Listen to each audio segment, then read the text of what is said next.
All right, so when I was in college, I got to work at JCPenney on Christmas breaks, and this meant that I heard every Christmas song on a loop over and over and over again. And one of the ones that stuck and played a lot, I feel like, was Someday at Christmas by Stevie Wonder. And I heard it the other day in the grocery store or somewhere where I was out and about, and as I sat down to write this sermon on peace, it kept playing in my head. Someday at Christmas, there will be no more wars. Someday at Christmas, we'll learn what peace is really all about. And it goes on and on and on. It was written in 1967. And the words, again, are here. Someday at Christmas, there will be no more wars. When we have learned what Christmas is for, when we have found what life's really worth, there will be peace on earth. And the song, which several artists have covered over the years, really hits at a deep longing for all of us.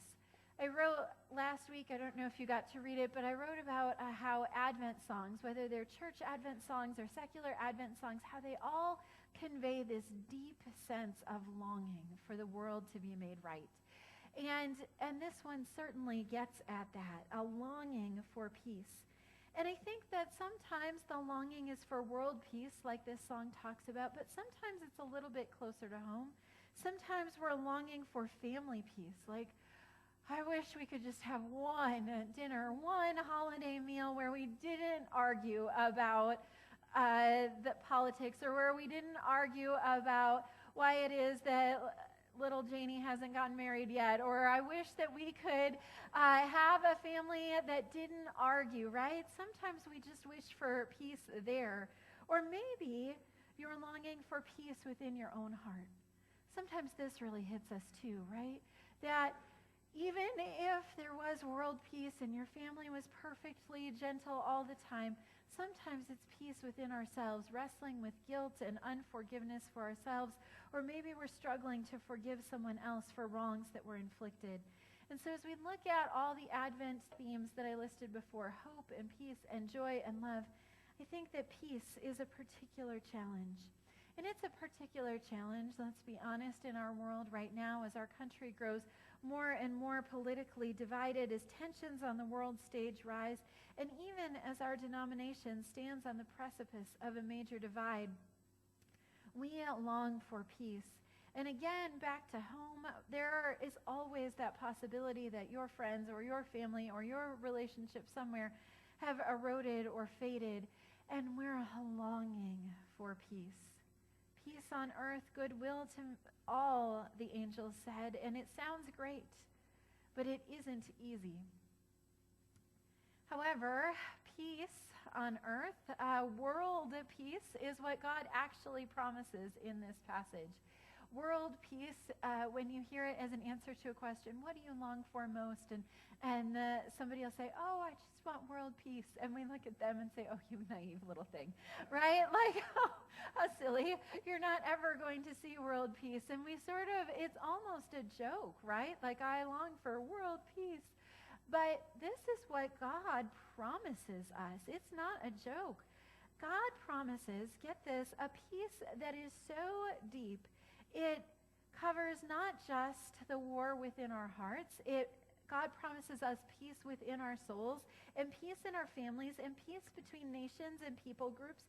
And God promises that even in the animal kingdom, predator and prey will be able to rest together in peace.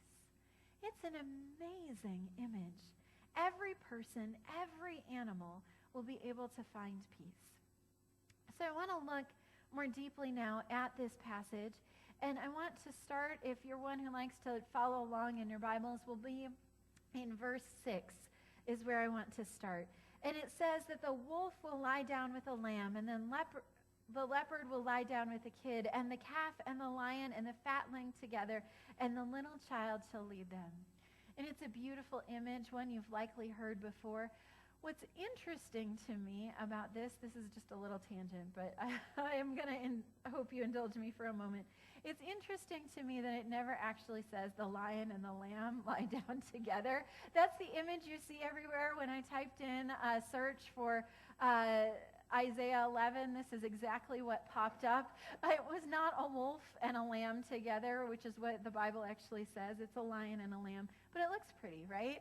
And there it is. The lion and the lamb, or the wolf and the lamb, whatever it is, the point is that predator and prey, in this image of ultimate eternity, that predator and prey are lying together in peace, living together in peace. And I think these images are so beautiful and compelling to all of us at any time, in any place. But I think how living in suburbia, living in town particularly isolates me. The most danger I ever run across of wildlife hurting me is probably a spider that might bite me. It's not a very dangerous world that I live in. But for people in Isaiah's day, we're talking roughly 500 BC, the chance that a predator would actually attack you or your livestock was really high, right? That there was a much more wild world. And so when Isaiah promises this picture of the lion and the calf lying down together, that meant something, because they had calves that were attacked often by wild animals, or wolves that attacked the lambs. And it was a real everyday kind of reality. And so this image must have been a powerful one to the people who heard it at first. And as I was researching for this study and this sermon, I ran across a quote. This is written by Paul Simpson Duke, who asked, "Are the predators the only ones to be transformed? Why not also the former victims?" And I really was caught by that question, or those two questions, and thought about them a lot, and found that they reminded me of a book that I read last year called The Anatomy of Peace. If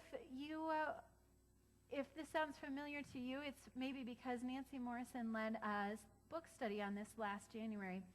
And the idea that the authors try to help us understand is that we so very often put labels upon ourselves and upon other people. And we put ourselves in boxes, and we either say, I am better than the people in those other boxes, or I deserve something more than the people in those other boxes.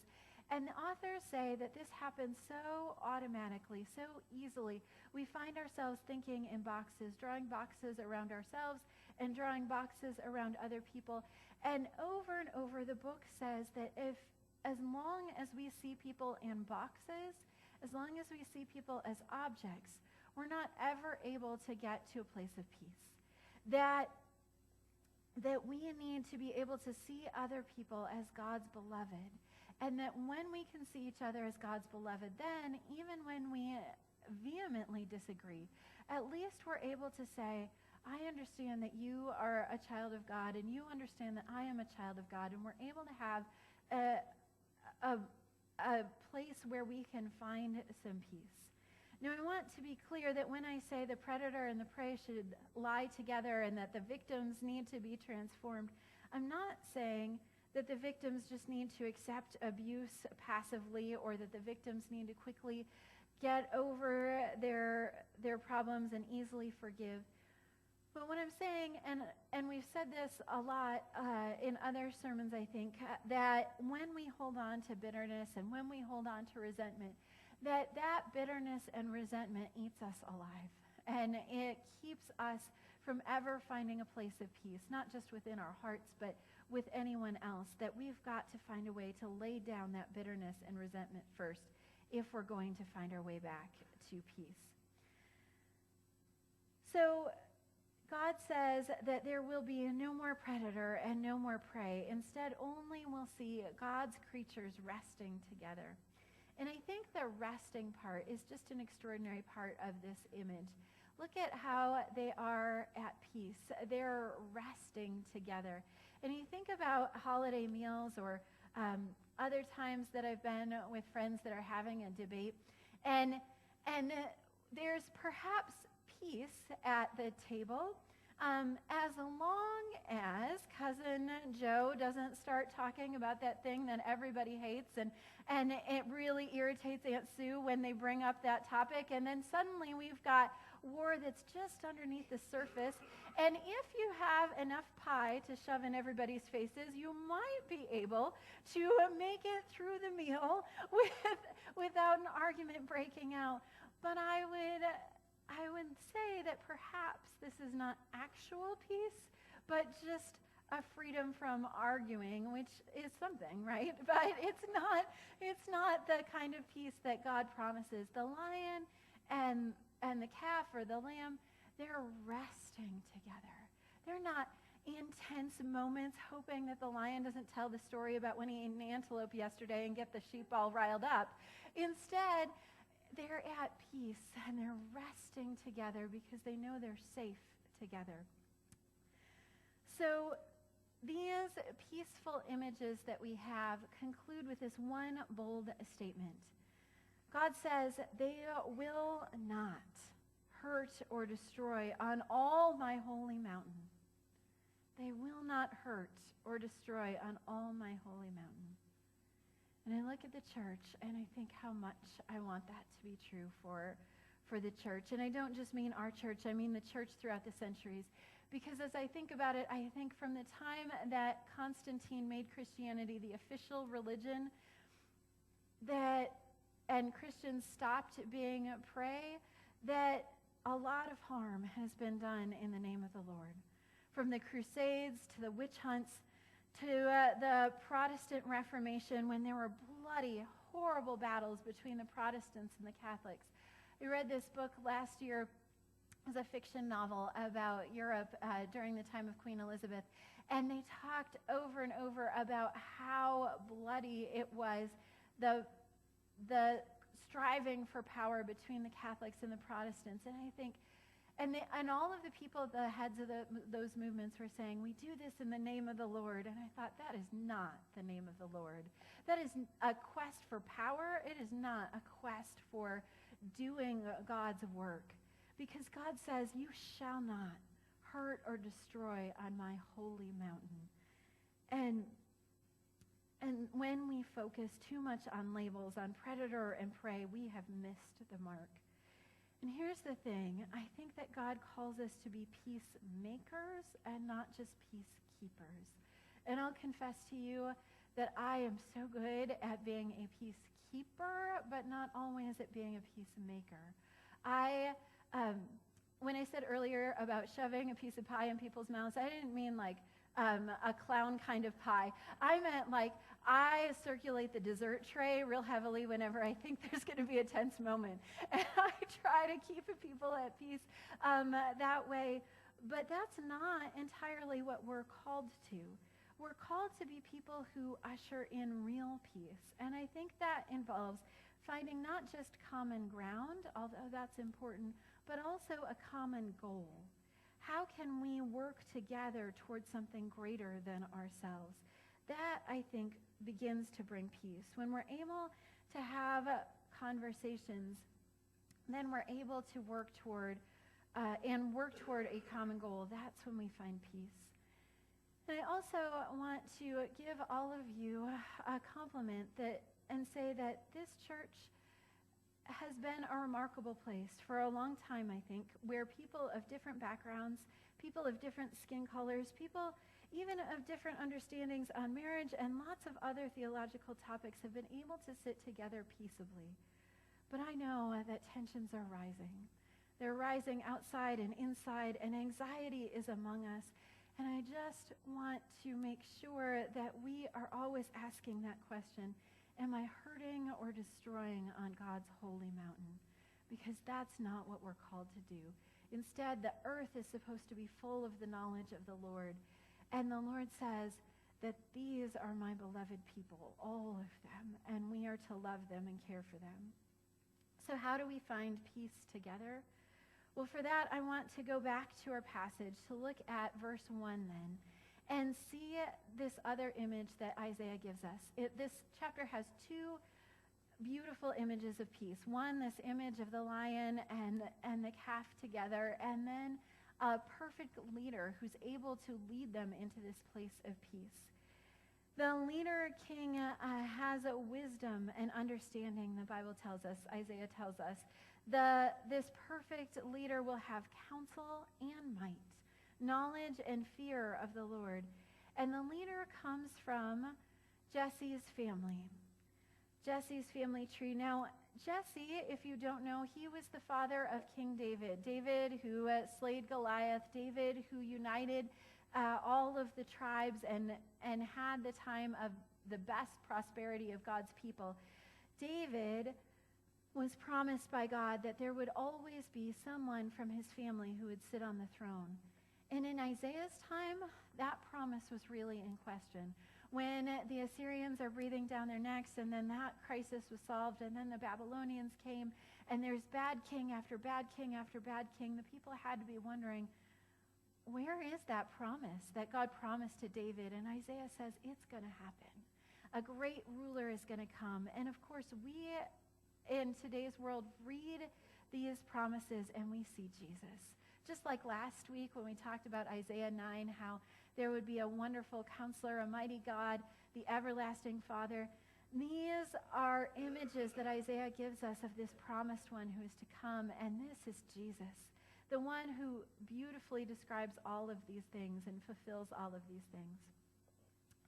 And Isaiah then goes on to say that the promised ruler who is to come is one who also will take care of the needy and the poor of the earth.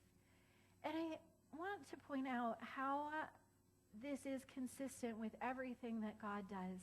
That God consistently watches over the needs of the poor.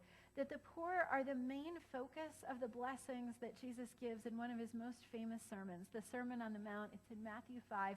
And Jesus starts with this list of blessings or beatitudes. Blessed are the poor, right? Blessed are the persecuted. And Jesus, we see, did this. He worked to bless those who are poor and bless those who are in need. And he must have learned that, obviously, because he is God, but also this is a part of God's plan in Leviticus and Deuteronomy, as all the rules are rolled out and God says, this is how to live as my people. God says, you need to take care of the widow. You need to take care of the stranger in our midst. You need to take care of the orphans. You need to take care of those who can't take care of themselves. And you need to love them.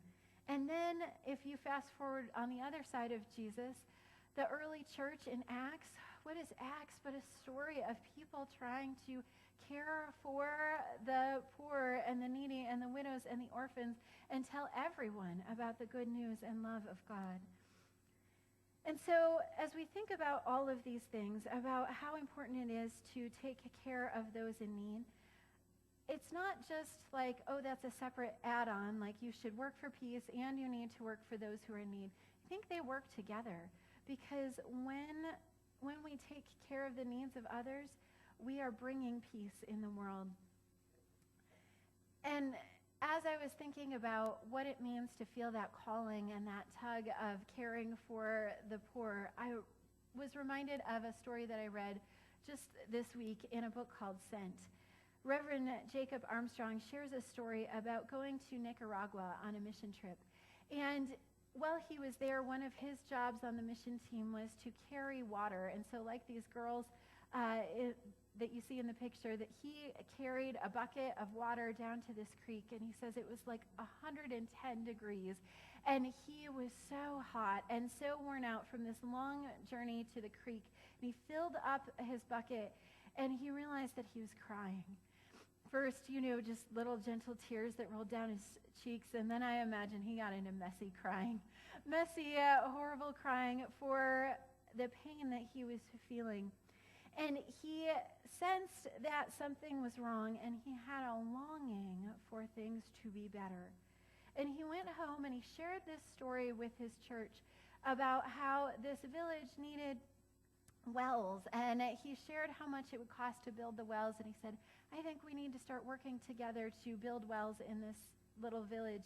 And as he was serving communion that day, someone put a check in his hand for the exact amount that it would cost to build a well in that village. And the church then came together, and they raised a whole bunch of money to build wells in Nicaragua. And what I loved about this story was certainly the happy ending, but what I also loved was Armstrong's reflection on it. And this is what he said. He wrote, "The longing that I felt at the creek that day was not my own." And he says, it wasn't even a longing for the people that lived in that village. What I felt was the longing of God for God's own people. God included me in it, and I'm grateful. So the question then that we have is, what is our longing for the world? Where do you see hurt and pain in the world? And then recognizing that this is God's calling for you, and perhaps a path to peace. Think about when we take care of the needs of the world around us, we're building bridges to peace. Frederick Buechner wrote something similar. He said that the place where God calls you to is the place where your deep gladness and the world's deep hunger meet. And I love that quote, because I think that sometimes when we think about caring for the poor, you think, I don't have enough money to dump in the Salvation Army and feed the food pantry and do the giving tree and do this and do that and do that. And suddenly Christmas time feels like this burden on you, right? Like I have to do all of these things, and it's all so hard. But Buechner's quote then is important, because what he says is that God is calling us to match the gifts that he's given us, the things that he's helped us notice, with the world's deep hunger, and then we find joy. Do you find joy when you work with kids? Then pick a mission that serves the needs of children. Do you find joy when you help with serving food to others, whether it's your family or those who don't have enough food to make it through the day? That's where you find joy, when your deep gladness and the world's deep hunger meet. And this then helps us to cultivate peace as we work together to accomplish God's goals for the world. We know that God wants us to take care of the most vulnerable in our society. And the people that I notice may be different than the people that you notice, but that's God's giftings for us, that as we work together, we never argue about which ministry or mission is better, but that we all have a calling to share God's love with the world. As we close, I want to go back to the Stevie Wonder song. And I'll confess to you, it's not my favorite song in the world. In fact, the lyrics kind of irritate me, because every time I hear it, I think, why does it have to be at Christmas time that we find all of this peace? Like, why isn't someday at Christmas? Why isn't this a regular, everyday song that we find peace in the world? But I think perhaps that the songwriters and the people who sang it were able to imagine peace at Christmas time, because maybe Christmas and December is when we get closest as a society to embodying that spirit of love and caring for all who are around us. But for me, that's only part of what Christmas is about. You see, Christmas for us is that Jesus came to us. Jesus saw that we were having trouble finding peace in our hearts and peace in the world. And Jesus came to us and gave us what we need.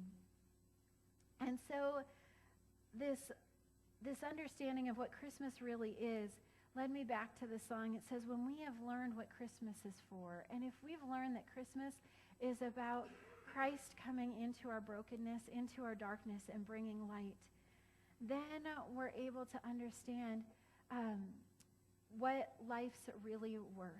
That each life is one that was created by God and loved by God, and then there will be peace on earth.